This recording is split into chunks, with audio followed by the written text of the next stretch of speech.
Caraka data sawala pada jayana mangga batanga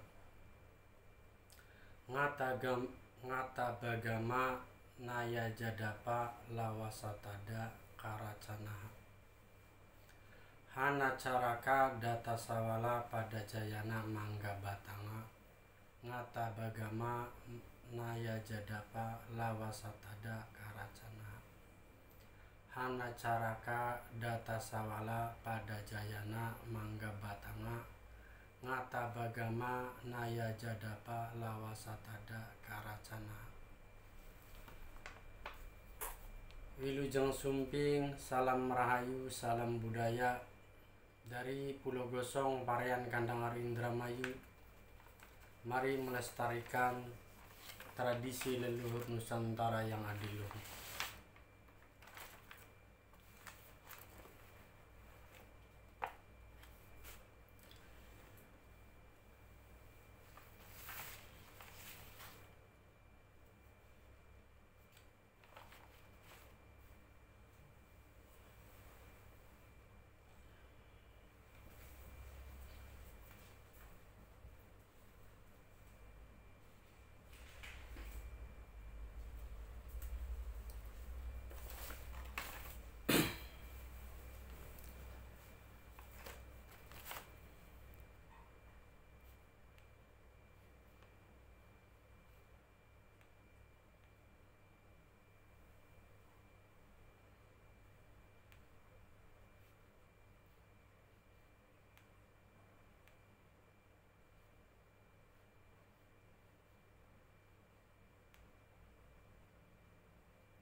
Matur nuwun saya ucapkan kepada Gusti Kang Amurbaing Jagat. Kita diberi kesehatan, panjang umur,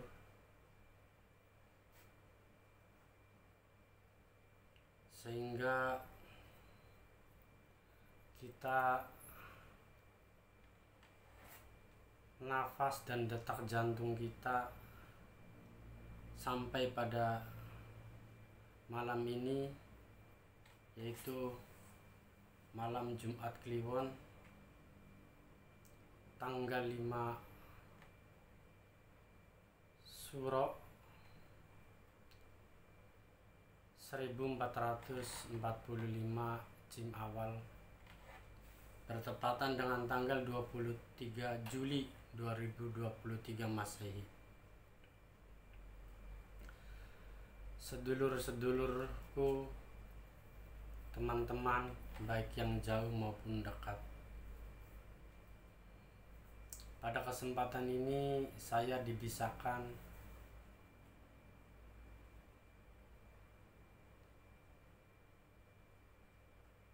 membaca atau membahas lagi tentang primbon kuno tanpa nama yang karena kesibukan juga faktor lain-lain yang awalnya saya berencana setiap malam Senin dan Jumat akan terus live di Instagram atau dan TikTok, ternyata tidak bisa. Kebetulan pada malam ini, semoga di malam Jumat Kliwon ini kita selalu dijaga kesehatannya, dipanjangkan umurnya, dimudahkan segala urusannya, juga diberi rezeki yang penuh keberkahan.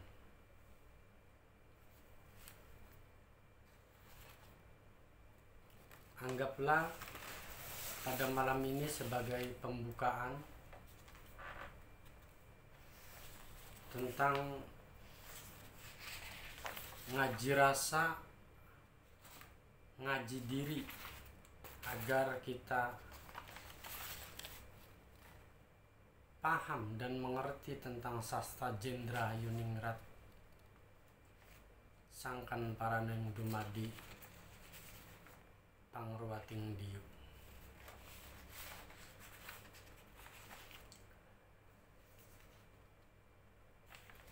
Ketika kita membaca atau menyebut primbon kuno tanpa nama, maka kita harus paham dulu tentang apa itu primbon. Primbon adalah sebuah catatan atau buku atau kitab warisan leluhur, khususnya di Pulau Jawa, umumnya di Nusantara, yang berorientasi pada relasi antara kehidupan manusia dan alam semesta. Primbon berfungsi sebagai pedoman untuk menentukan sikap dalam suatu tindakan dalam kehidupan.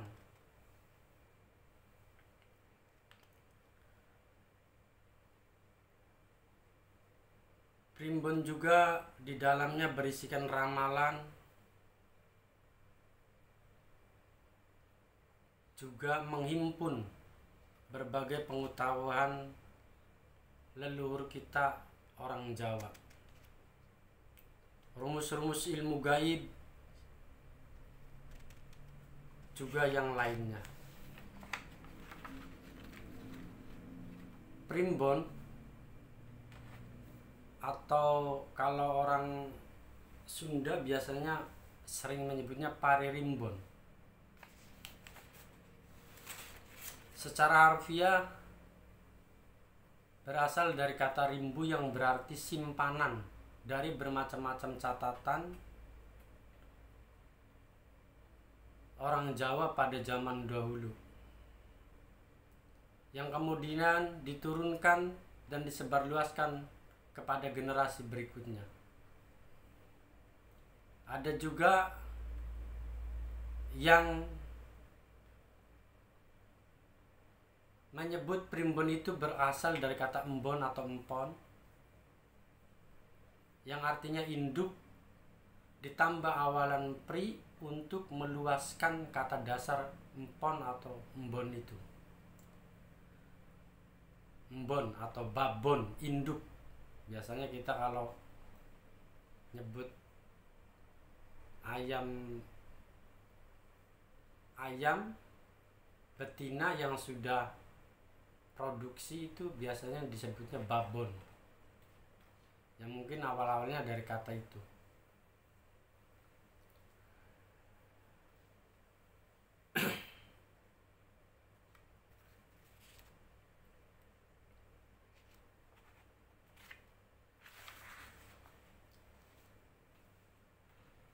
Primbon,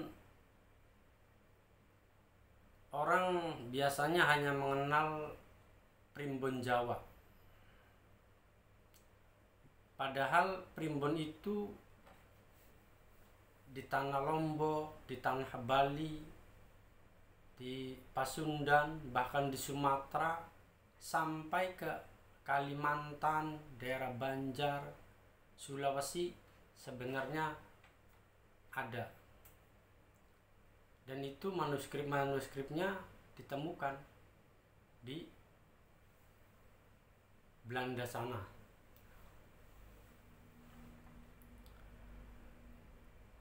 Primbon Jawa memiliki banyak jenis yang masing-masing memiliki fungsi dan khasiat tersendiri. Yang beredar atau populer primbon itu ada 10 jenis. Pertama, Bekti Jamal. Primbon Jawa Bekti Jamal ini berisikan ramalan, petung alamat, tumbal kaweruh, dan ilmu falak. Di mana ramalan primbon Jawa di sini berisikan cara-cara menghitung waktu dan seluk-beluk pengetahuan kejawen. Yang kedua, primbon Weda Mantra. Primbon Weda Mantra merupakan sebuah kitab kejawen yang berisikan tentang pelajaran ilmu gaib, berbagai macam mantra kejawen dan ilmu mistik.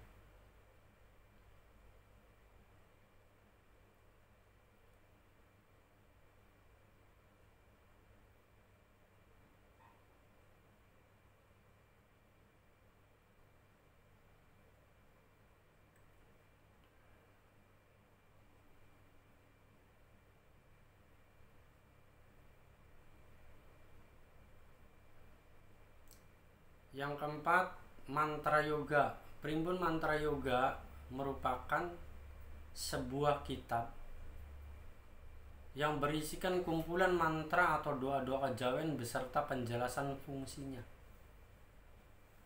Yang kelima, Jangka Ranggawarsita. Nah, primbon inilah yang mungkin yang paling populer di antara 10 primbon populer yang masih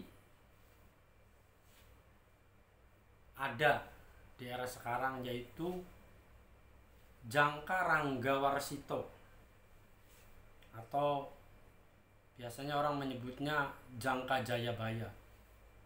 Primbon Jangka Ranggawarsita merupakan primbon Jawa yang berisikan kisah ramalan, penuturan jakalodang, perhitungan waktu atau masa yang mengacu pada perhitungan masa kaladita.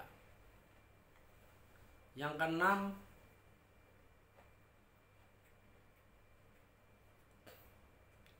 Primbon Jawa itu sendiri. Primbon Jawa merupakan kumpulan primbon atau kumpulan petua-petua beserta penjabarannya. Primbon Jawa inilah yang selama ini banyak dikenal dan beredar di masyarakat modern dimanapun, dan berisikan ramalan-ramalan praktis yang berkehidupan sehari-hari. Juga mungkin primbon Jawa yang beredar ini primbon yang paling mudah dipahami juga, dan juga untuk bacaan keperluan kita sehari-hari, sehingga masih sangat relevan. Yang ketujuh, Sabda Amerta. Primbon Sabda Amerta adalah primbon yang berisikan ramalan sabda amerta yang secara khusus memperinci perkiraan-perkiraan waktu atau hari yang berisikan 7 hari dan 5 weton pasaran. Di dalam primbon sabda amerta inilah sifat-sifat seseorang bisa diramalkan berdasarkan perhitungan waktu lahirnya. Yang ke-8, Serat Panangguhing Duwung. Primbon Serat Panongging Duwung berisikan seluk-beluk senjata keris dan cara pembuatan, nilai filosofi keris hingga hal-hal mistis, magis yang berkaitan dengan senjata keris. Di dalam primbon ini mengajarkan cara merawat dan menghiasi kedikdayaan sebuah keris. Yang ke-9, Pustaka Raja. Primbon Pustaka Raja berisi tentang doa-doa mantra yoga untuk memperoleh kesaktian. Intinya primbon ini diperuntukkan bagi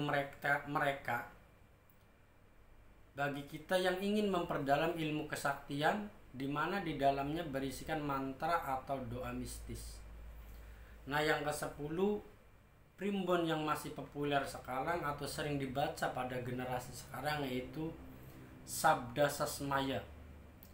Primbon Sabda Sasmaya berisikan 170 sabda nasihat Sasmaya dengan perincian serta penjabaran ke 170 nasihat filosofi Asmaya. Nah, itulah ke-10 primbon yang mungkin masih ada ataupun masih lestari di era milenial sekarang atau di generasi sekarang. Padahal kalau kita kembali kepada arti primbon, yaitu catatan induk leluhur kita, seharusnya sangat banyak ketika kita mau menggali atau mencari peninggalan-peninggalan keilmuan atau warisan ilmu peradaban leluhur Nusantara kita. Misalnya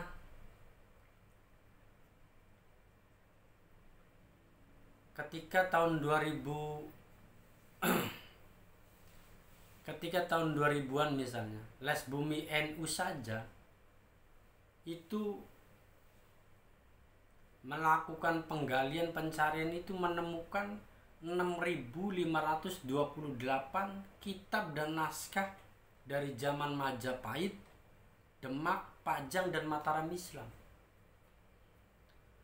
Padahal primbon kuno tanpa nama yang saya pegang saja itu cara menghitungnya menggunakan Hana Caraka Data Sawala pada Jayana Mangga Batang. Itu menunjukkan bahwa primbon ini saja adalah bisa jadi kumpulan catatan-catatan keilmuan peradaban leluhur kita sebelum Majapahit.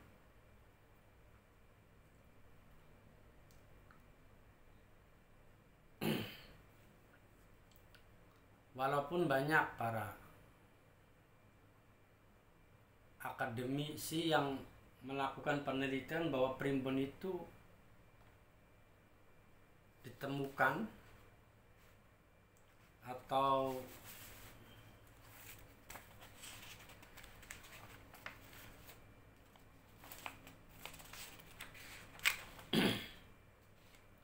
ditulis sekitar abad ke-18an.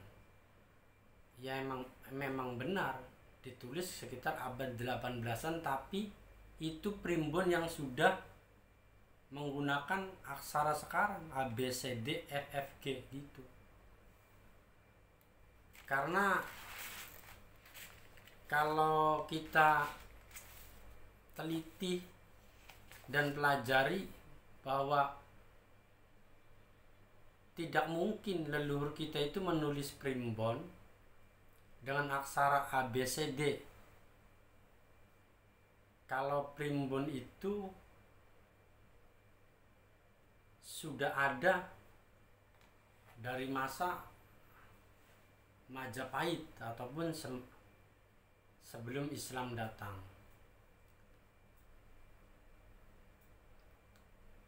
Misalnya salah satu bukti otentik atau akurat ketika Islam sudah masuk ke tanah Jawa pun, ke Nusantara, para wali itu melakukan penulisan kitab, kidung, sastra, dan lain-lain ataupun tembang itu menggunakan aksara Hana Caraka. Misalnya ketika ditemukan Kidung Purwojati peninggalan Kanjeng Sunan Kalijaga, itu yang menggunakan Hana Caraka, bukan menggunakan huruf abjad A B C D. Pegon pun tidak. Penulisan kitab-kitab pesantren pun itu adanya huruf pegon itu ya ketika abad 17-an atau diperkirakan ketika setelah Mataram Islam. Ketika Demak, para wali menyebarkan Islam, menulis dan menyebarkannya itu menggunakan aksara Jawa atau Hana Caraka Data Sawala pada Jayana Mangga Batang.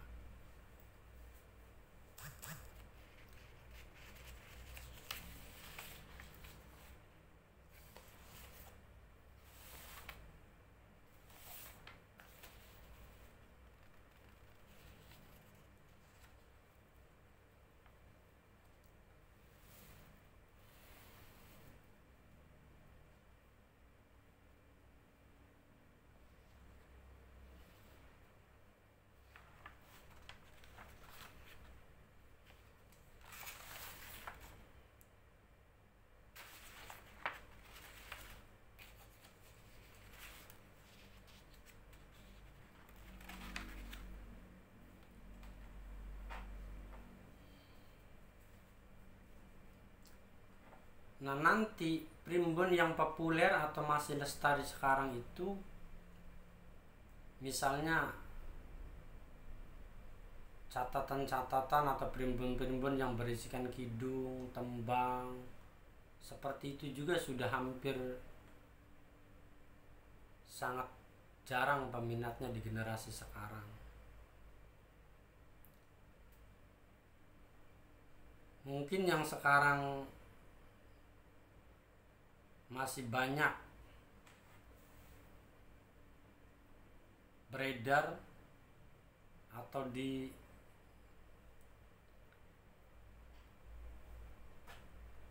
dirubah penulisannya dari Hana Caraka, terus pada era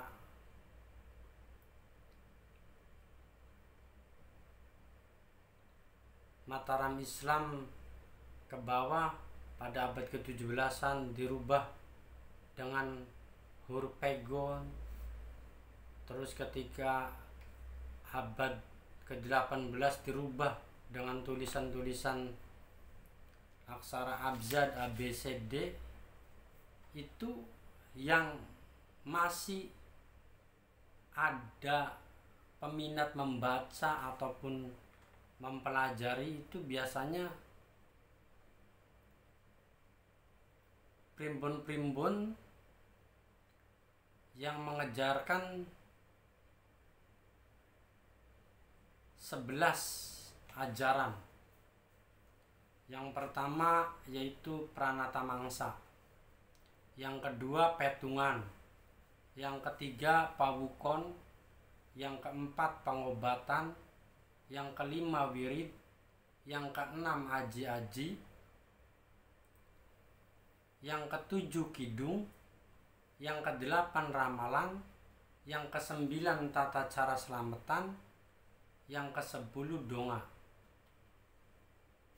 Dan yang ke-11 ini mungkin yang hampir tidak ada di era sekarang yang masih mempelajari ataupun peminatnya, yaitu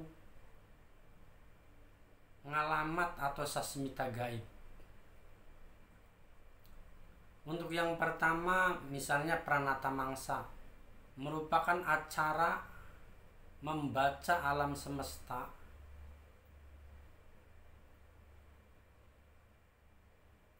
di masyarakat pedesaan yang berprofesi petani dan nelayan untuk melakukan perhitungan waktu tandur atau menanam padi. Dan untuk nelayan atau pelaut biasanya untuk menentukan bulan ini nanti baratan atau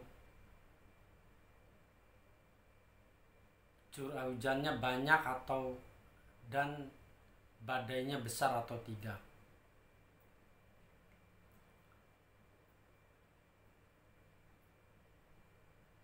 Hitung-hitungan neptu atau nilai numerik yang biasa untuk mencocok-cocokkan suatu. Nah, yang kedua yaitu petungan.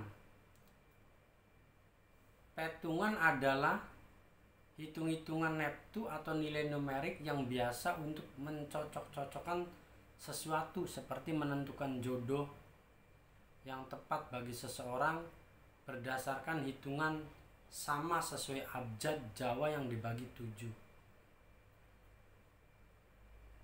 Yang ketiga Pawukon adalah perhitungan waktu, baik itu hari pasaran, bulan maupun tahun.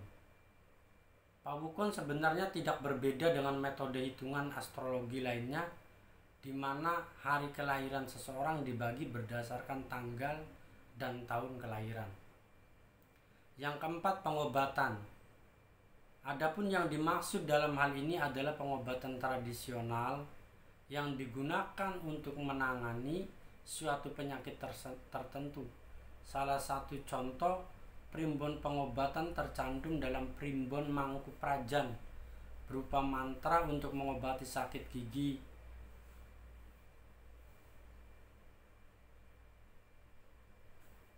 Dengan menulis mantra ditulis pada kertas kemudian dibakar abunya dan diusapkan ke gigi yang sakit. Yang kelima, wirid yang biasanya berupa sastra Weda merupakan pesan-pesan, sugesti atau larangan yang dianggap perlu untuk diikuti demi terciptanya keharmonisan antara manusia, alam semesta, dan Tuhan selaku Sang Pencipta. Yang keenam, aji-aji mencerminkan sisi supranatural dalam kehidupan orang Jawa. Dipercaya bahwa kekuatan supranatural yang luar biasa terkandung dalam suatu mantra apabila itu benar-benar diyakini. Yang ketujuh, kidung adalah syair-syair, isinya biasanya berisi wejangan-wejangan atau sejenisnya. Yang kedelapan, ramalan atau jangka sebenarnya tidak berbeda jauh dengan petungan. Perbedaannya adalah ramalan memiliki lingkup yang lebih luas. Ramalan tidak hanya mengurusi masalah individu seperti jodoh, namun juga masyarakat. Contohnya adalah Primbon Ranggawarsito atau Jangka Jayabaya. Jadi di sini perbedaannya. Ketika petungan biasanya lebih pada perjodohan, perhitungan nama seseorang, dan lain-lain. Nah, untuk ramalan itu biasanya bisa pada suatu negara, desa, kampung, era atau zaman. Misalnya nanti akan terjadi zaman edan dan lain-lain, itu masuknya ramalan. Yang kesembilan, tata cara selamatan, berisi panduan mengenai pelaksanaan ritual orang Jawa dengan berbagai tujuan di dalamnya. Contohnya pengungkapan rasa syukur dan penolakan bala. Yang ke-10, donga atau mantra, masih serupa dengan wirid dan ajaji, namun dalam donga terdapat penggunaan ayat-ayat Al-Quran yang ejaannya dijawakan. Nah, mungkin donga-donga ini adalah primbon yang sudah mulai masuknya ajaran Islam. Jadi primbon itu sebelum Islam datang pun leluhur kita sudah punya primbon, tapi ya mungkin belum selengkap atau belum dilengkapi dengan donga-donga yang bersumber dari Al-Quran, sehingga ketika Sunan Bonang dibantu dengan muridnya Kanjeng Sunan Kalijaga, disitulah primbon mulai dimasuki ajaran-ajaran Islam yang bersumber dari Al-Quran dan Sunnah. Yang ke-11, ya, ngalamat atau sasimita gaib, biasanya adalah fenomena aneh di alam semesta yang dianggap sebagai keganjilan. Fenomena ini kemudian diartikan sebagai pertanda atau sesuatu. Jadi kalau dalam dunia spiritual atau paranormal, perdukunan, biasanya itu selain menggunakan panduan primbon, itu biasanya suka mendapatkan wangsit, bisa berupa bisikan goib ataupun dari mimpi.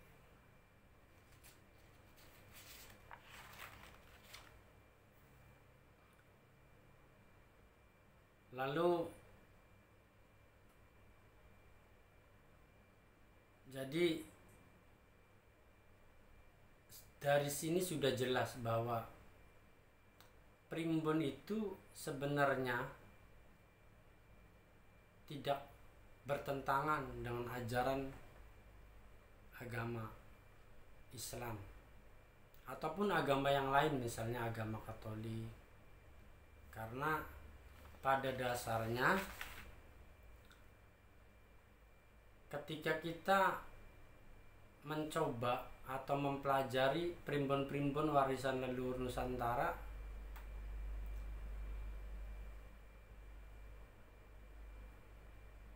walaupun ada ramalan, itu sebenarnya tidak sampai pada arah kemusyrikan atau syirik. Justru dengan adanya primbon itulah kita sebagai umat yang beragama maka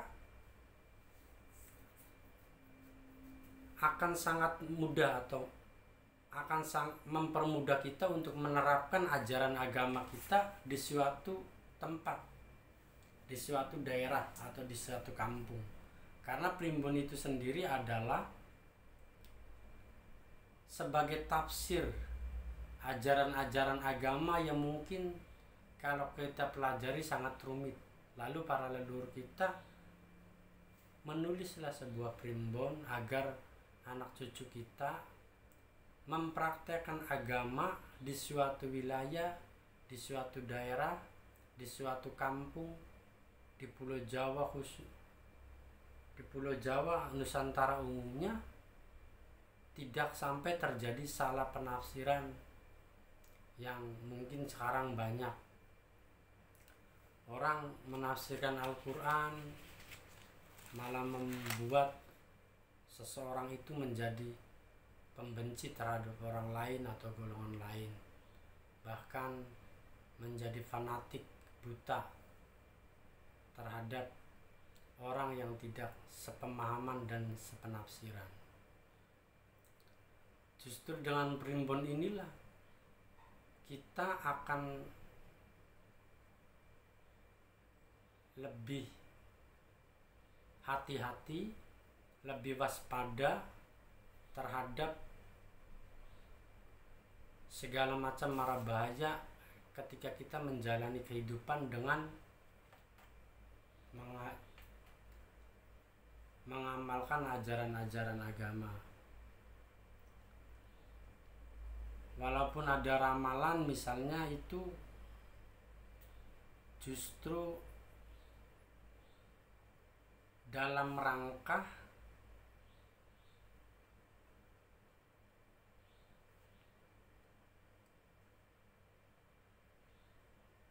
memahami tentang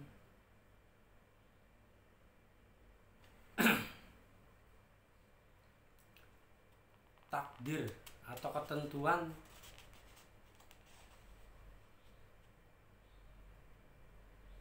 Gusti yang Maha Kuasa.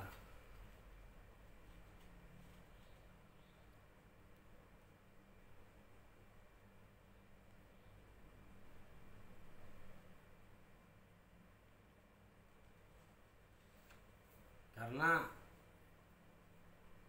di negeri pusat lahirnya agama-agama samawi pun sudah ada ulama-ulama yang menulis tentang ilmu falak, seperti di era zaman Abbasiyah ada Syekh Abu Ma'sar Al-Falaki yang menulis kitab dengan judul yang sama dengan namanya. Dalam kitab itu ia menjelaskan tentang ramalan-ramalan dan perkiraan cuaca di bulan ini, dan kitab ini pun beredar di pesantren-pesantren salaf. Juga di dalam kitab ini menjelaskan waktu-waktu tertentu, waktu-waktu baik dan buruk, juga watak manusia dan zodiak.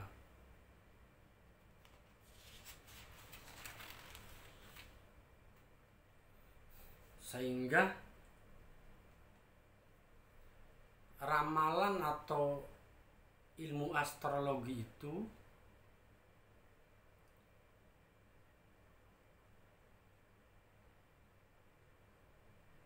justru seseorang akan lebih memahami tentang takdir mubram dan takdir mu'allaq. Karena takdir mubram itu takdir yang bisa diubah atau dipilih oleh manusia. Nah, dan takdir mu'allaq, takdir yang tidak bisa dirubah atau sudah dituliskan oleh Sang Maha Kuasa.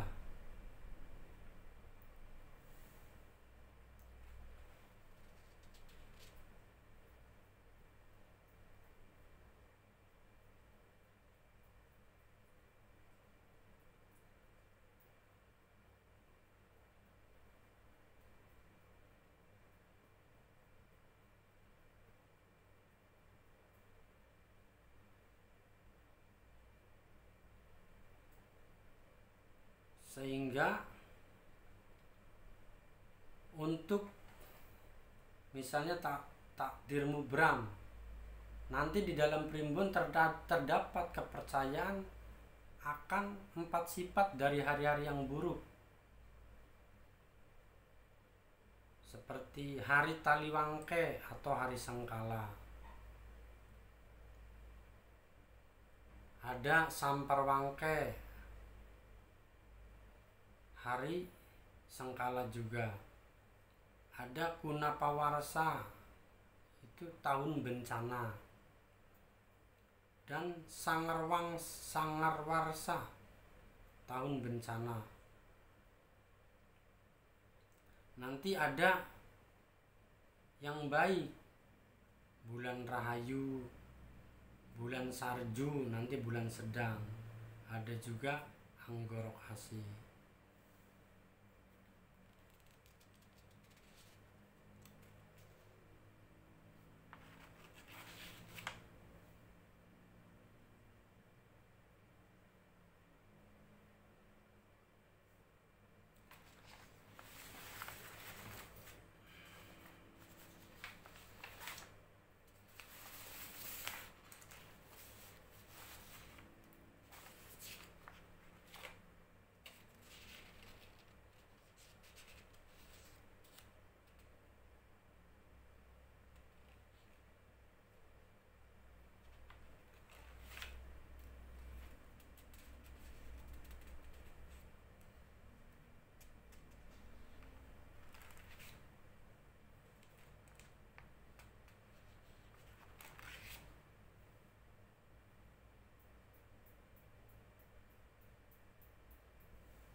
Untuk itu, kita sebagai generasi penerus, saya kira primbon ini adalah warisan leluhur yang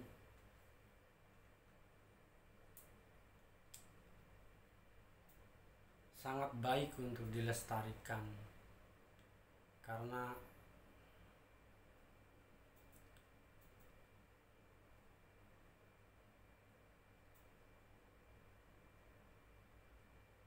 ketika para wali songo sukses menyebarkan ajaran Islam di tanah Jawa, itu salah satu strateginya adalah mempelajari primbon leluhur, lalu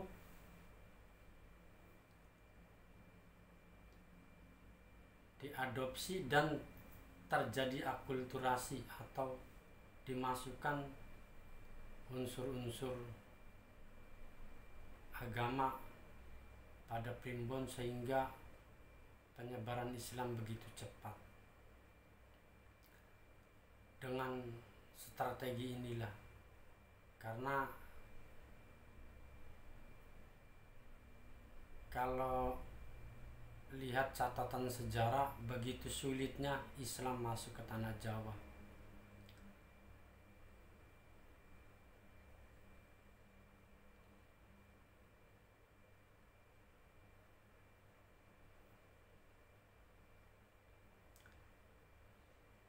Misalnya menurut catatan Islam masuk ke Nusantara itu sekitar tahun 674 Masehi di masa Bani Umayyah.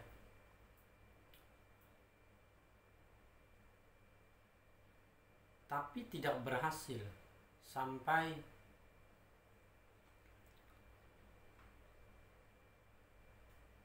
baru pada abad ke-14 menurut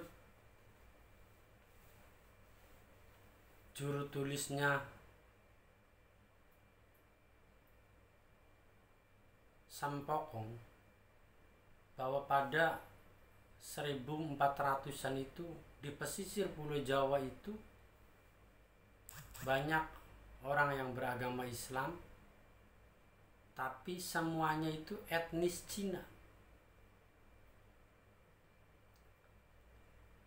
Dan sebagian kecil orang Persia, juga orang Hindu, orang India.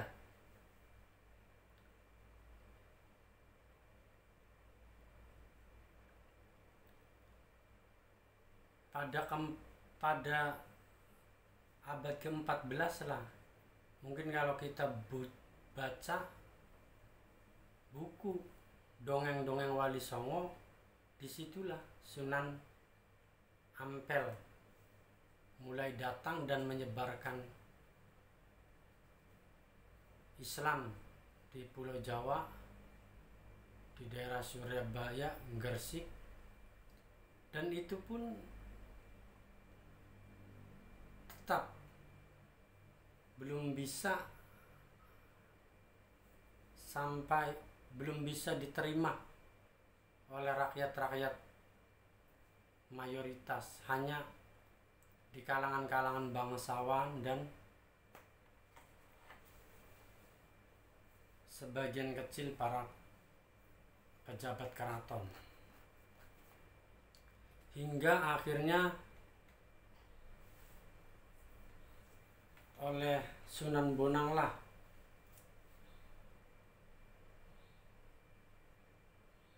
putra dari Sunan Ampel, penyebaran Islam semakin pesat dan cepat.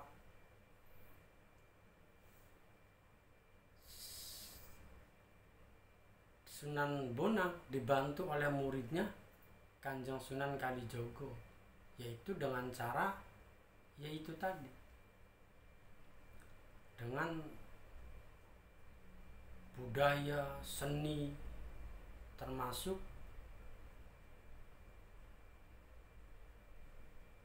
primbon-primbon era Majapahit, era Singosari, itu disisipkan ajaran-ajaran Islam oleh Kanjeng Sunan Kalijaga dan Sunan Bonang, sehingga tidak sampai 100 tahun itu menurut catatan Tommy Perez, seorang Portugis yang berkelana di Pulau Jawa, umumnya di Nusantara, menulis bahwa sekitar 1470 Masehian bahwa Pulau Jawa dan Nusantara itu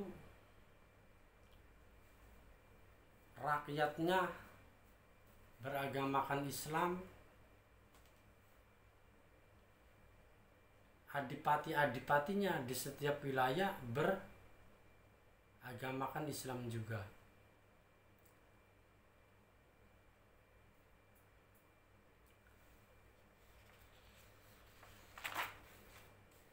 Nah, itulah salah satu bukti bahwa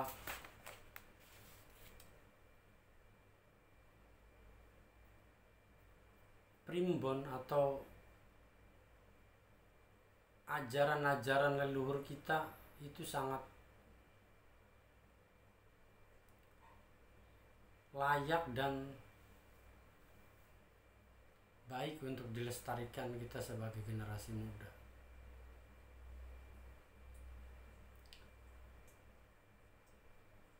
Nah, pada masa itu pula lah, pada masa Demak, bahwa primbon-primbon atau kitab-kitab Wali Songo untuk menyebarkan ajaran Islam itu semuanya menggunakan Hana Caraka, Data Sawala, Pada Jayana, Mangga Batanga, sehingga oleh masyarakat, rakyat pun ya sangat diterima karena menggunakan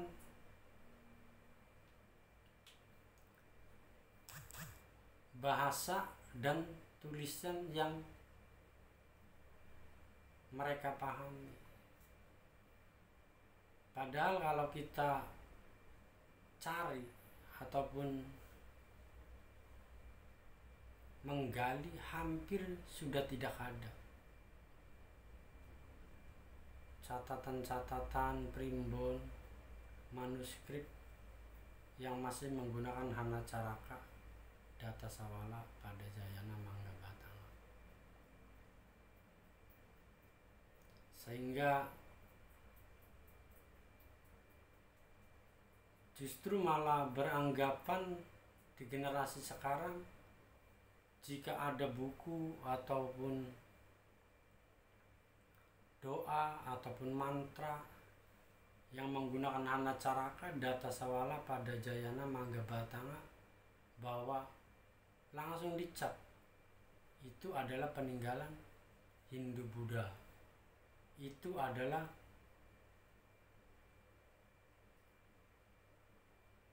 di luar Islam.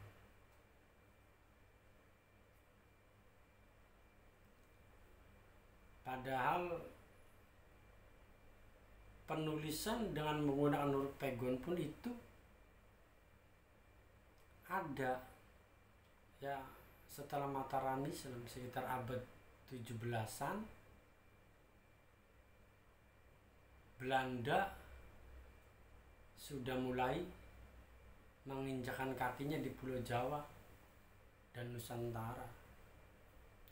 Lalu catatan-catatan kuno, manuskrip-manuskrip kuno justru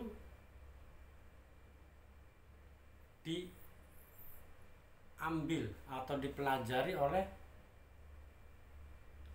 orang-orang Belanda. Orang-orang kita malah ditinggalkan, lebih memilih dengan menggunakan huruf pegon ataupun huruf Latin yang sekarang kita gunakan, sehingga segala keilmuan, peradaban, keilmuan teknologi, keilmuan segala macam yang orisinalnya diambil oleh orang Belanda, kitanya malah justru lebih memilih atau lebih suka mempelajari ajaran-ajaran di luar kita.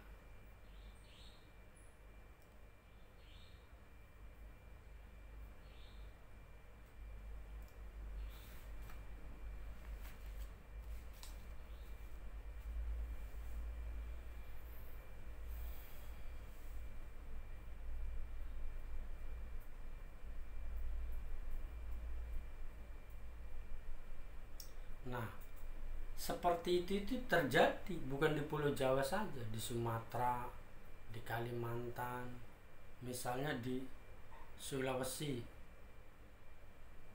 Ketika abad 16-an, orang-orang Sulawesi itu sudah punya yang namanya, kalau sekarang itu bisa disebut undang-undang kemaritiman atau kelautan.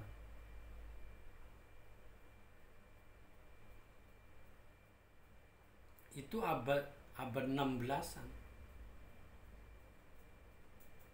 yang berisikan 18 undang-undang tentang kelautan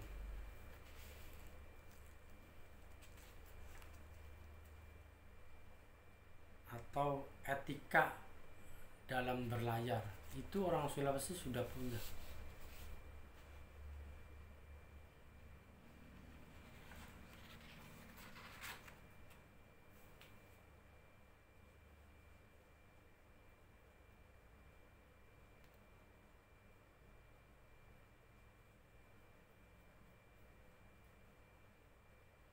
Salah satu isi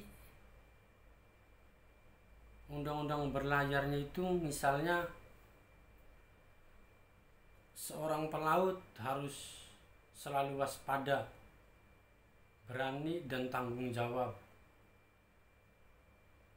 bersikap dan berpikiran luas,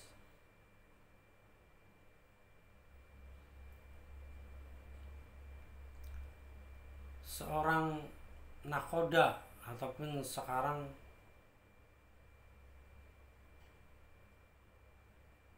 orang kita menyebutnya tekong, itu wajib mengutamakan keselamatan kapal dan awaknya, mengayomi anak buah dan keluarganya, serta membina persaudaraan sesama pelaut.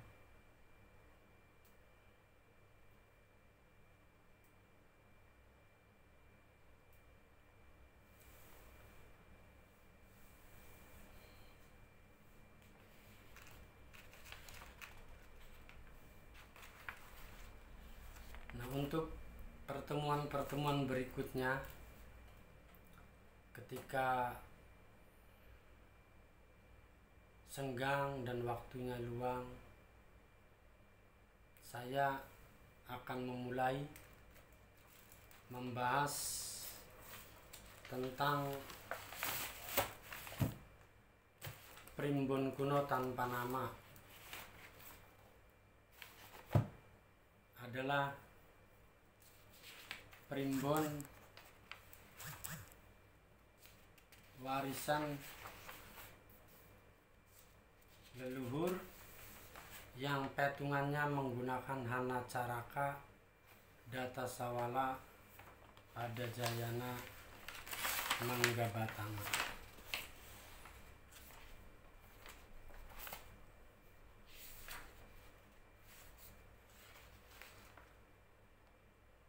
Primbon ini juga nanti diterangkan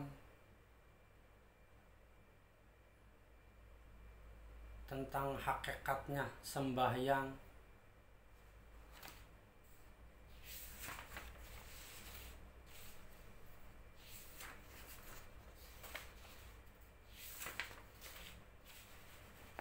juga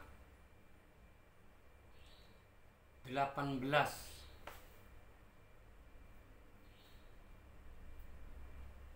kutipan dari kitab Hak Maliyah.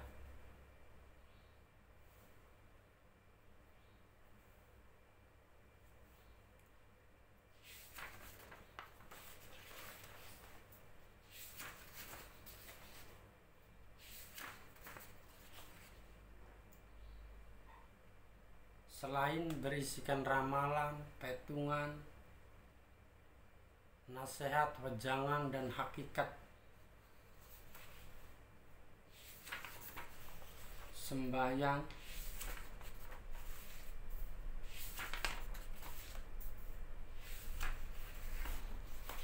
primbon kuno tanpa nama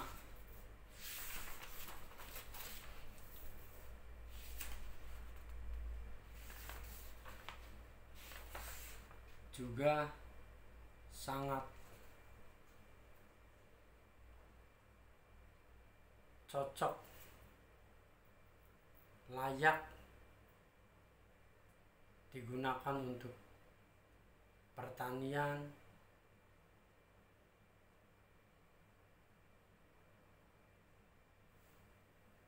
untuk nelayan yang khususnya berada di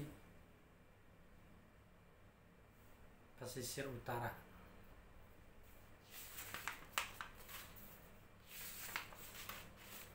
Juga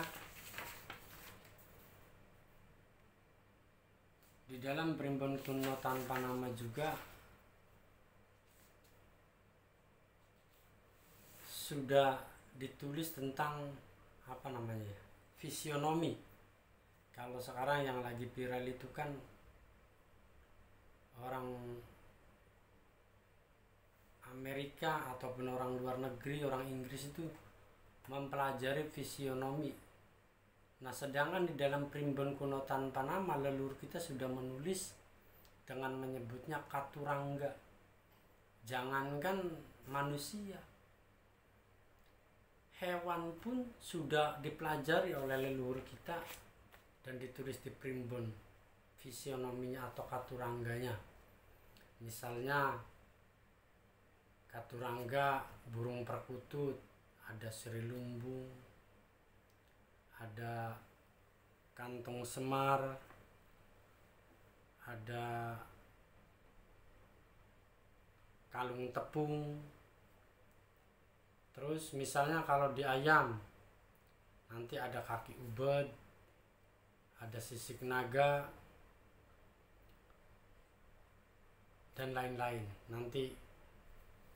Nanti akan kita bahas satu persatu di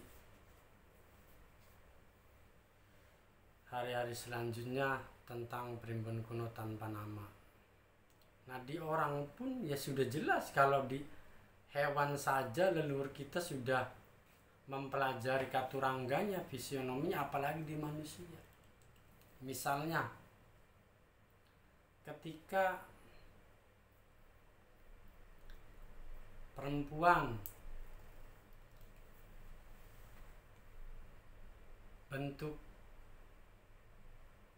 kakinya seperti ini, ketika duduk seperti ini, maka perempuan ini akan mudah terjerumus dalam perselingkuhan.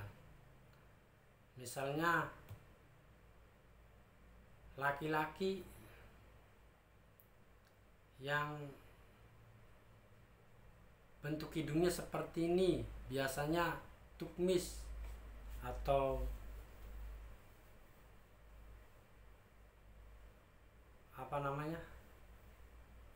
bahasa Indonesianya itu ya buaya darat lah. Itu sudah ada semua di dalam primbon kuno tanpa nama ataupun primbon-primbon leluhur kita yang mempelajari fisionomi ataupun katurangga. Mungkin pada malam Minggu Kliwon 5 Suro 1445 Jim awal, saya kira cukup sekian sebagai pembukaan tentang membaca atau belajar primbon kuno tanpa nama.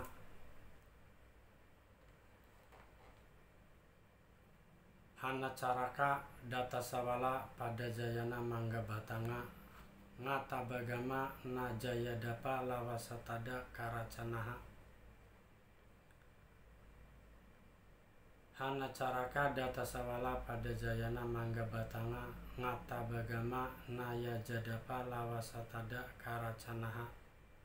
Salam rahayu, salam budaya dari Pulau Gosong, Parean, Kandang Laut, Indramayu.